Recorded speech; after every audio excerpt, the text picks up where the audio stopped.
When I started researching going freelancing, I was subconsciously only in the market to read stuff that supported my narrative, which was that freelancing was a utopia and that this was the best decision that I, nay, anyone, could ever make.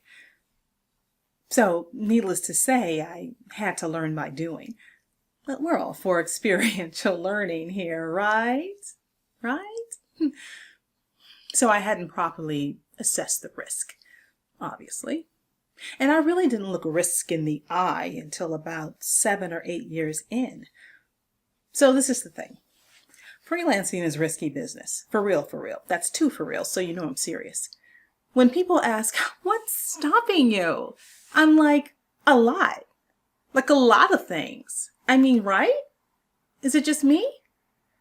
It's risky for all of us, no matter our circumstances. The amount of risk can depend on the strength of the net that can catch you if you need it. Yes, I know about grit and fortitude and resilience, and I know you'll never need a net. I know these things you tell yourself because I said them too. I remember saying to someone, what's the worst that could happen? Thinking to myself, what are we going to have, a pandemic or something? So whether you ever hit that net is neither always under your control or even a bad thing. Sometimes falling from the heights of one place gives you the opportunity to climb to another more desirable space. The point is, knowing the state of your net is vital. Look, mine is weak. It's frayed, close to the ground, taped together in some spots, and only really good to break my fall. And since I know that, I made it my business to have the skills and the willingness to get back up, quip. Well, that happened, and keep it moving. I've learned, however, that there are 2 levels of risk. The first level is, let's just say, generic. What everyone faces. We all need resources. We all need to be concerned about our retirement. We all need to keep our finances in order.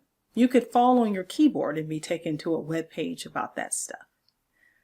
But there's a second level of risk. It's our own personal risk.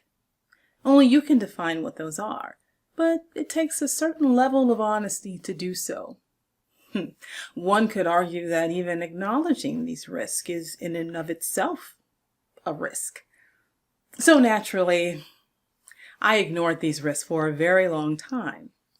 It was easier to fret over the generic stuff, so I focused on preparing for hypothetical financial tsunamis. And I paid no attention to the risk that was staring me in the mirror every single day. My health.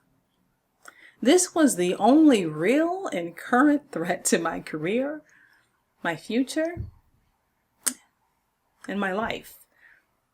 Making the decision to finally get real and, most importantly, take action while it was still reversible was a long and complicated process and remains so. But just like I had to save myself by changing how I worked back in 2011, I had to step in again and change how I lived.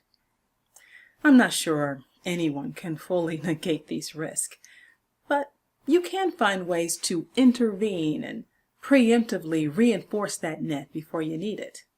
Hey, I used to not have a net at all.